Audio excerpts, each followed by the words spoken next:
보다, 듣다, 찍다. 명화와 첨단 기술이 만난 청주 반고흐 미디어 아트전.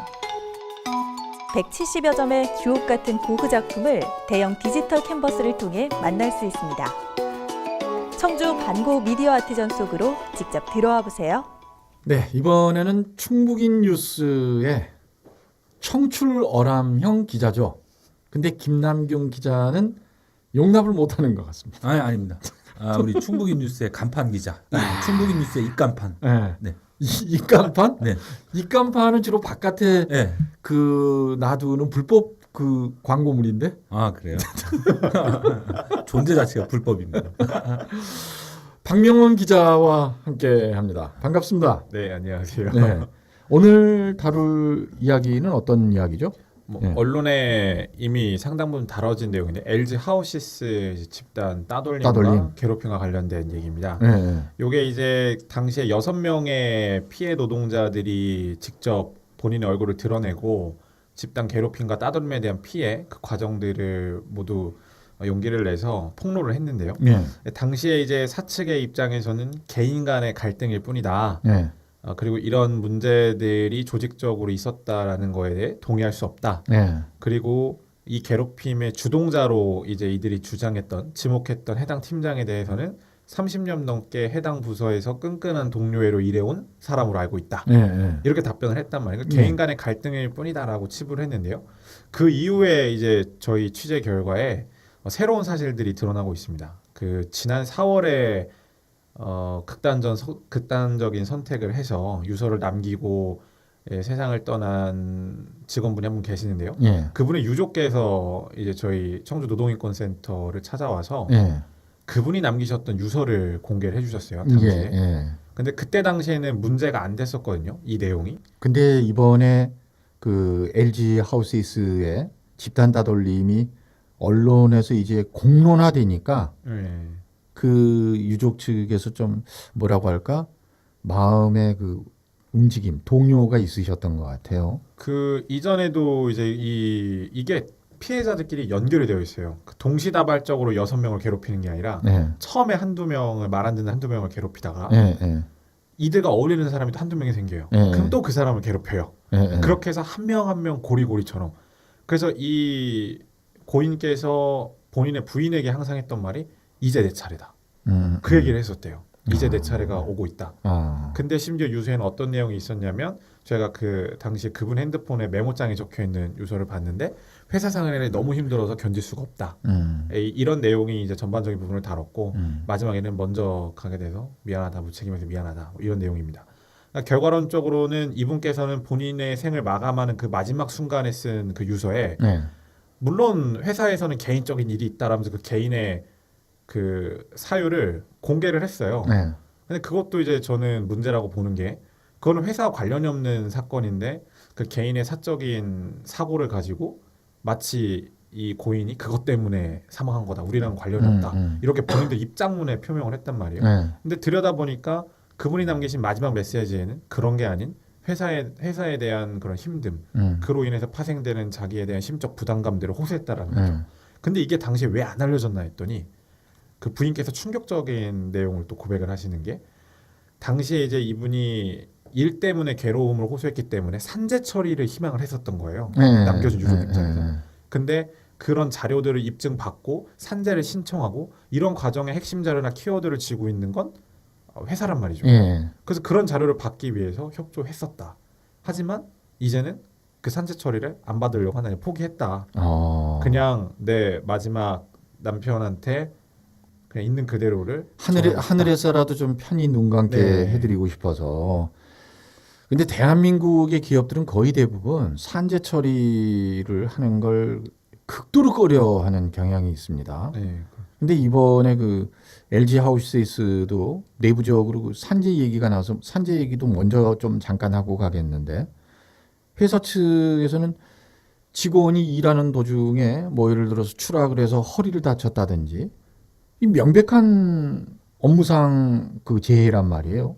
이런 것조차도 이 중간 간부를 통해서 압박을 넣는다든지 산재 처리하면 뭐 당신 자식에게 혹은 당신 남편에게 좋을 거 하나도 없다. 이런 식으로 압박을 했다면서요?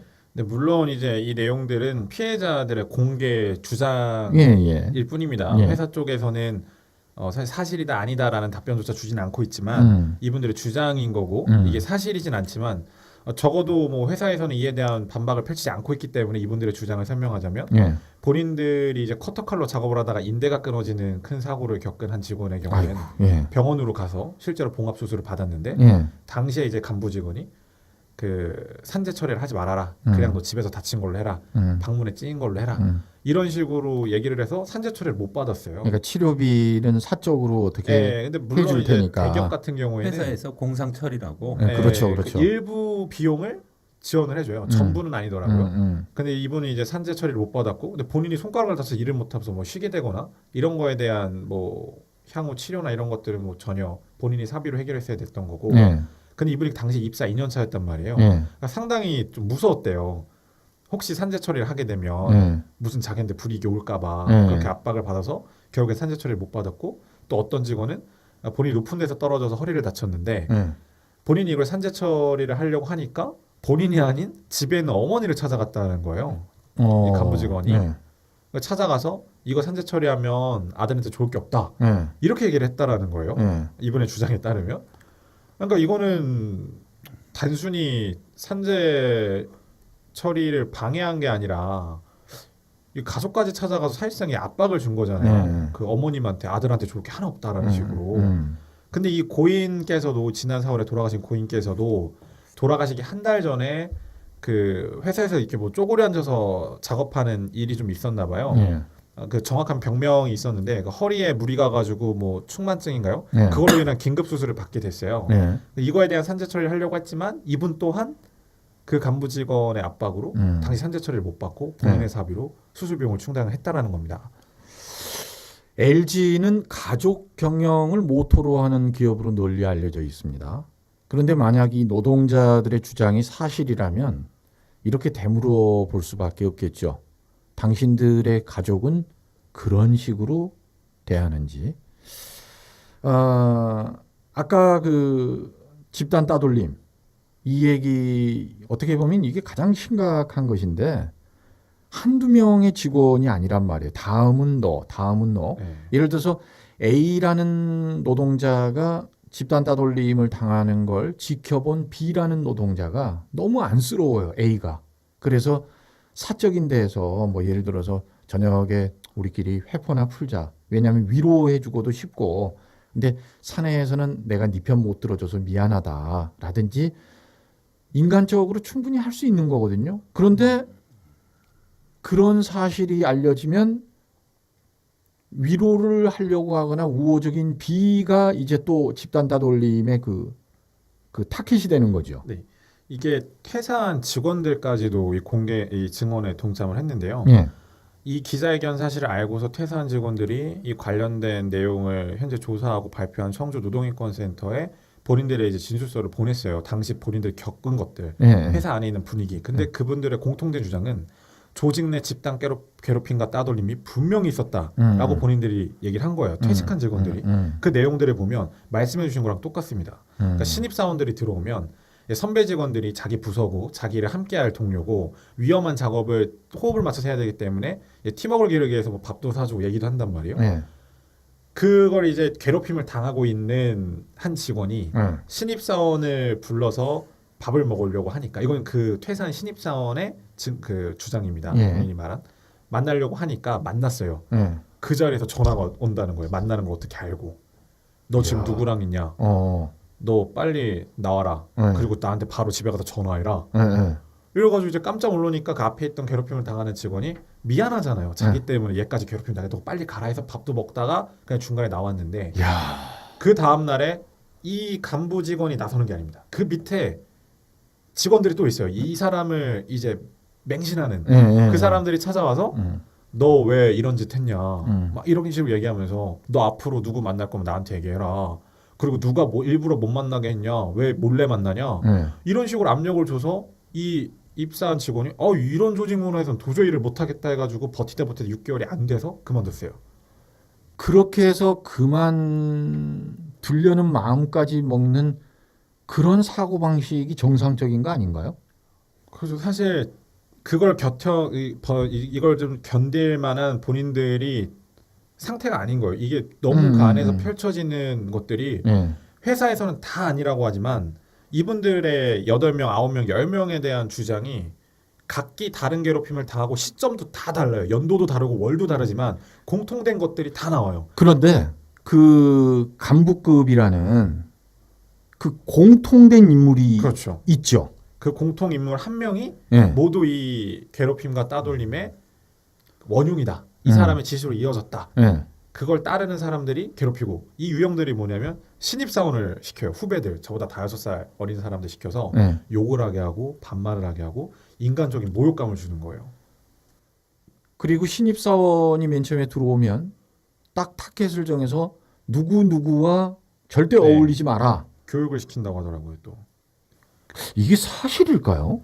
이게 근데 회사에서는 당연히 아니라고 하고 있는데 본인들도 그러겠죠. 인정한 한 가지는 조직 문화 설문조사를 했어요. 예. 이런 피해를 겪었거나 뭐 이런 식의 내용이 있냐라고 하는 사람 이거를 전수조사를 했거든요. 그 팀에 네. 100명 정도 되는데 예. 그중에 20% 가까이가 응답을 했다라는 거예요. 문제가 있다. 그럼 적어도 100명 중에 20명은 이 같은 문제를 지금 느끼고 있는 거예요. 과반수가 아니라고 문제가 없다라고 생각한다면 이거 정말 잘못된 거죠. 10명 중에 2명은 피해를 느끼고 있고 문제가 있다라고 생각하는 건데 피해자의 공개 증언은 다른 부서로 간 직원을 빼면 당시에 이 팀에 있는 사람 5명입니다. 명확하게 따지면. 예. 이 5명 말고도 얼굴은 드러내지 않았지만 이 피해를 목격하거나 본인이 이 피해를 당했다고 얘기를 하고 있는 거예요.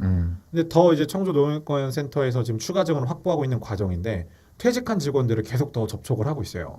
이제 퇴직했으니 용기를 내서 당시 상황을 설명해 달라 명확하게. 예. 그래서 그런 것들이 좀 더 모이면 다시 한번 그 내용을 정리해서 예. 그땐 LG 하우시스에 물어봐야죠 저희가. 예. 이래도 개인 간의 갈등이냐? 이래도 조직 내에 집단 깨돌림과 따돌림이 없냐? 이래도 당신들의 관리 책임이 없냐? 이래도 괴롭힘을 당한 사람들이 그런 이유가 있어서 당한 거라고 치부할 거냐? 예. 그걸 이제 저희가 묻기 위해서 계속 취재를 할 거고 그런 작업들을 청주노동인권센터에서 하고 있기 때문에 뭐 회사 측의 공식 답변은 개인 간의 갈등이다라고 치부한 사건이지만 예. 계속해서 드러나는 추가 증언들과 내용들을 봤을 때는 좀 설득력을 잃고 있다 상당히 그렇게 보여지고 있는. LG 하우스스 안에서 그 집단 다돌림을 당했다라고 주장하는 분들의 이야기를 종합해 보면 영락없는 우리들의 일그러진 영웅이에요 이게. 한편의 그 소설하고 다를 바가 하나도 없단 말이에요. 회사 측에서는 설령 나중에 이게 다 사실로 밝혀지더라도 그렇게 갈 가능성이 크지 않을까요? 이건 개인 대 개인 간의 문제지. 그 저는 사측에서는 몰랐다. 그 LG 하우시스는 그 이제 국내 굴지의 대기업이잖아요, 그렇죠? 네. 가장 우리 한국을 대표하는 기업이고. 이름까지 또 하우시스야.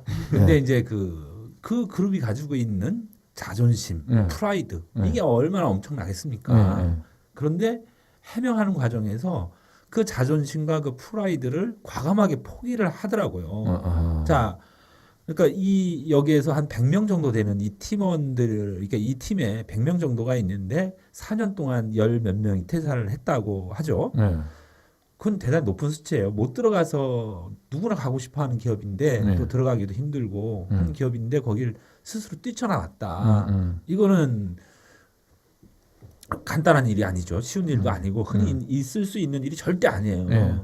자, 이제 그분들의 주장은 이러한 집단 따돌림이라든가 이런 것들을 견디지 못하고 나갔다고 하는 그런 이제 이미 이제 증언도 이제 나와 있는 상태인데 네. 이거에 대해서 회사가 뭐라고 해명을 했냐? 솔직히 여기가 일이 힘들고 노동 환경이 열악하다. 열악해서 네. 노동 환경이 열악해서 나간 거지 그게 아니다. 그리고 마침 그 시기에 옆에 있는 SK 하이닉스라든가 이런 데에서 더 좋은 조건으로 그러니까 좋은 조건이라고 이야기를 했는지는 정확하진 않고요. 근데 이제 하여튼 신입사원을 많이 뽑아서 그래서 이제 나갔다. 즉 그 말은 뭐냐면은 LG 하우시스보다 SK 하이닉스가 낫다는 거잖아요, 그죠? 노동 환경이 그 말을 되짚어 보면 그 스스로 자기들의 어떤 프라이드를 포기하고 노동 환경이 열악해서 나갔다 이렇게까지 해명을 하는데 그 점 부분에서는 좀 안타깝더라고요. 그러니까 대기업이 맞는 해명은 아니다 저거는. 네. 어찌 되었던 간에 한 사람의 목숨까지 앗아간 정황이 있는 사건입니다. 그리고 드러난 공개적으로 나도 당했다라고 주장하는 노동자가 지금 줄을 잇고 있다면 회사 측에서 이렇게 좀 조용히 처리할 부분은 아닌 것 같아요. 진짜 환부가 있으면 과감하게 도려내고 수술을 할 필요가 있겠죠. 근데 덮는다고 이게 덮어지나? 그리고 과거에 그 마음의 상처를 입었던 사람들의 그 치유는 어떻게 하는 거예요, 도대체? 그리고 이쯤 되면 이 지목된 당사자를 조사한다든지 징계 논의가 좀 있어야 되는 게 이게 정상적인 상황이잖아요. 보통 이게 다수가 네. 한 명에 대한 피해를 공개적으로 본인들의 얼굴을 공개하면서까지 자세하게 네. 그 소명을 한 건데 그 퇴직한 직원들도 그렇고요. 네. 근데 이상한 치만큼 사측의 대응이 뭔가 그냥 요 타이밍만 모면하려고 한다라는 느낌이 강하게 들어요. 일단 이 6명의 직원들은 다른 그러니까 임시로 다른 부서, 현재 이 부서에 출근을 안 시키고 있어요. 네. 근데 그것도 당연히 필요한 조치지만 그것과는 별개로 이 사건의 진상을 파악하고 네. 이 지목된 이 가해자, 네. 가해자로 지목된 사람에 대한 기본적인 조사나 네. 징계 여부의 논의가 좀 필요한데 네. 그런 움직임은 아직까지 보이고 있지는 않다. 이 간부도 어떤 집단적인 힘을 가진 거 아니야? 댓글도 달 수 있고? 100명을 통솔하는 네. 나름의 이제 그런 위치에 있기 때문에 그리고 이분이 뭐 입지전적인 인물이라고 하더라고요. 그 피해자들의 주장에 따르면 이분 자체가 그 회사에 앞서 말씀드렸지만 회사에서도 30년을 넘게 이 한 부서에서 근무하는 끈끈한 동료애로 무장한 분이라고도 칭송을 했고 이분 또한 부서 안에서는 입지전적인 인물로 불리는 그런 분이에요. 처음부터 이러진 않으셨던 것 같아요. 그만큼 조직원들도 많이 따랐고 근데 말씀하셨던 것처럼 언제 본인 스스로가 일그러지는지도 모르는 상태로 6학년 담임 선생님을 만나게 될 날이 곧 오지 않을까. LG 하우스 안에서도 좀 이런 문제에 대한 적극적인 해결을 내놔야 된다. 그리고 외부에서도 이런 일터 괴롭힘의 문제. 그러니까 이건 집단 따돌림 괴롭힘이라고 표현보다도 일터 괴롭힘이 조직적으로 벌어졌다라는 표현이 이쯤 되면 더 명확한 거 아닌가. 아무튼 저희는 추가적인 증언들을 확보해서 계속해서 LG 하우시스의 책임 있는 모습을 촉구해야 되지 않나. 네, 그렇게 생각합니다. 좀 전에 그 박명원 기자와 이야기를 하기 전에 그 언기레기 연합의 효시 창시자인 김남균 기자가 불독이라는 표현을 썼어요. 한번 물면 놓지를 않는다고. 근데 너무 잘 놓는 것 같아. 오히려 박명원 기자가 한 번 물면 놓지를 않는 것 같은 게 예전에 그 왜 교원대 미투 그 사건 있잖아요. 예. 그것도 그렇고 청주공항 활주로에서 그 쓸쓸히 죽어간 굴삭기 그 기사 노동자의 그 죽음 그 석연치 않은 부분들 계속해서 이걸 공론화시키고 그랬었는데 이 부분도 박명원 기자가 그때 그런 얘기를 했단 말이에요. 한두 번 기사 쓰고 말지 않을 겁니다. 진실이 낱낱이 밝혀질 때까지 석연치 않은 부분은 다 한번 파헤쳐 보겠습니다. 이렇게 얘기를 했었는데 그 뒤로 뭐 또 나온 얘기 있습니까? 일단 가장 이제 최근에 일단 이제 어느 정도 결론이 나온 게 교원대학교 이제 성추행 논란에 휩싸인 해당 이 교수. 교수가 네. 파면 처분을 징계 위부로부터 받았고 이걸 총장이 승인을 해서 파면이 됐습니다. 파면의 사유는 뭐예요? 그 정확한 사유는 징계 그 관련 법령상 공개할 수는 없지만 그 품위 유지 위반이고요. 근데 그 품위 유지 위반 안에 그 성과 관련된 내용들이 들어가 있어요. 그러니까 성추행을 하더라도 징계 항목은 성추행이 아닌 품위 유지 위반 이렇게 나오게끔 되어 있거든요. 추론해 볼 수가 있구나. 예, 그리고 실제로 거기 징계위원회를 밖에서 지켜봤던 여성단체나 학생들도 그런 내용을 전달을 받았다라고 얘기를 해줬고요. 근데 이례적인 건 이 대학 총장이 그 파면 결정을 본인이 그날 바로 그 사인을 하면서 담화문을 냈다라는 겁니다. 학내 구성원들한테 다시는 이런 일로 우리 한국교원대학교가 그 언론에 오르내리지 않도록 하겠다. 다시는 이런 일로? 그렇죠. 이 징계와 관련된 이런 불미스러운 일로 다시 교원대학교가 오르내리는 일이 없도록 조치하겠다. 그리고 재발 방지 대책 마련하겠다. 그러니까 이런 일종의 담화문을 냈어요. 근데 이렇게 이례적인 거거든요. 그 자신의 교원을 징계하면서 학내 비위를 가지고 징계하면서 그거에 대한 총장이 담화문까지 내면서 다신 이런 일이 없도록 하겠다. 그러니까 그만큼 본인도 학교에도 이 책임이 있다라는 걸 인정한 셈이고 이로 인해서 그 학생회장이 단식까지 했단 말이에요. 며칠 동안을 파면 처분하라고 여성단체에서도 계속 지속적으로 압력을 가했고 일단 학교 내부적으로는 이렇게 결론이 났습니다. 파면 당신은 교수 자격이 없다. 근데 그 다음에 남아 있는 건 경찰의 수사 결과 발표입니다. 지금 사실 차이피에 지금 2달째 미뤄지고 있는데 제가 내부 분위기를 전해 듣기로는 전원에 따르면 뭐 저희가 염려할 만한 일은 발생하지는 않을 것 같고요. 다만 이제 혐의점 적용과 이 사람에 대한 처벌 수위, 그러니까 검찰 송치 직전까지 지금 와 있는데 이것도 미뤄지고 있긴 하지만 결과가 나오는 대로 저희가 또 취재를 해서 보도할 생각인데요. 어찌됐건 학교에선 파면 결정이 나왔다고 해서 접는 게 아니라 학교는 학교대로 조치를 한 것이고 이 사람이 그 사법당국에 본인이 지은 죄만큼 처벌을 받을 수 있도록 저희가 좀 더 아직 남아있는 취재가 있다고 생각을 합니다.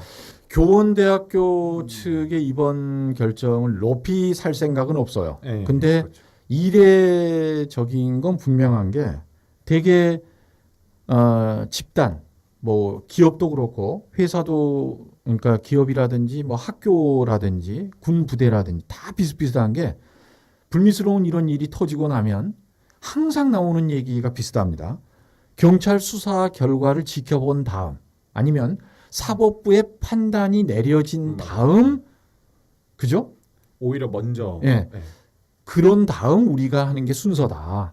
이렇게 일단 유보를 시킵니다. 근데 교원대학교는 사법부의 판단이라든지 경찰 수사 결과는 별개로 먼저 자체 징계를 내리고 파면이라는 중징계를 내렸어요. 그리고 사건을 어떻게든 여기서 끊으려고 하는 그런 의지가 보여요. 오히려 경찰이 상당히 압박을 받아서 통화를 했거든요. 파면 결정이 나온 그렇겠죠. 다음에 바로 제가 통화를 해봤어요. 담당 그 수사관이랑 거기서 이미 알고 있더라고요. 인지하고 있고 그럼 결론은 언제쯤 낼 것 같냐 해서 저희도 뭐 검토가 다 끝났고 결과가 나오면 전달을 해주겠다 해서 지금 연락을 기다리고 있는데요. 앞에서 말씀한 우려할 만한 혹시 뭐 불기소 처분이라든지 불기소 의견으로 송치가 된다라든지 범죄 혐의점이 입증이 안 된다든지 뭐 그런 걱정은 상당히 접어둔 상태지만 혹시 몰라서 계속해서 취재는 하고 있거든요. 이게 학교에선 파면 결정을 내렸어도 나중에 이제 사법기관의 경찰이나 혹은 검찰, 법원에서 이 사람에 대한 양형이나 판단에 따라서 이 파면 처분이 취소가 될 수가 있거든요. 이후에 예를 들면은 파면 처분 내렸지만 근데 나 법원에서 수사 결과 문제가 없다는데요. 그러면 당연히 파면 처분했던 그 내용들이 다 소명이 되는 거니까요. 그럼 말 그대로 행정처분, 가처분 신청을 그렇죠.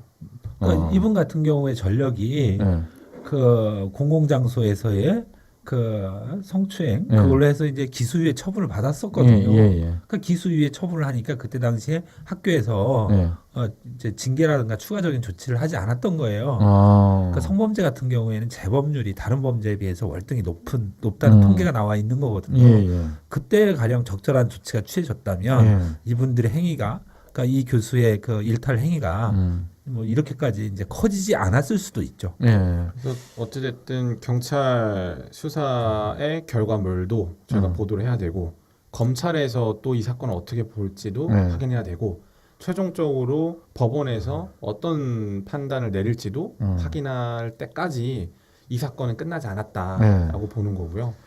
자, 그리고 다음 사건 청주공항 활주로에서 그 폭염 속에서 쓸쓸히 죽어갔던 굴삭기 기사의 죽음과 관련해서도 그 거의 르포 형식으로 계속 박명원 기자가 기사를 쏟아냈는데 뭐 진전이나 좀 달라진 점 있습니까? 일단 가장 먼저 유족분들이 마음의 상처를 덜을 수 있었던 건 공군 참모총장이 직접적인 애도와 그 향후 유족들을 위한 보상이라든지 이런 본인들의 적절한 책임에 대한 걸 상의해서 해드릴 수 있을 만큼 노력하겠다라는 답변까지는 끌어냈어요. 그 정의당 김종대 국회의원이 계룡대에서 열린 국정감사 공군 본부에 대한 국정감사 자리에서 이 문제에 대한 질타를 하셨고요. 거기에 대한 공군 참모총장 답변이 유족과 그 고인에게 애도를 표한다, 유감이다. 그리고 이분들을 지원할 수 있는 방안에 대해서 그 국군 시설단, 그 국방부 시설단과 상의해서 최대한 도와드릴 수 있는 방향으로 우리가 검토를 하겠다라는 이제 의미 있는 답변까지 끌어냈거든요. 근데 이 지적 받기 전에 움직였더라면 참 좋았을 제가 텐데. 그 날짜를 세봤어요. 고인이 8월 12일 날 이 세상을 떠나셨는데 이 사과를 받으신 게 이제 저저번 주란 말이에요. 80여일 만에 유가족이 처음으로 그 장례식장도 단 한 번도 안 왔던 공군이 그 최고 수장이 그렇게 된 배경에는 애도를 표하게 됐죠. 박 기자는 쑥스럽겠습니다만 박명훈 기자의 공도 저는 있다고 봐요.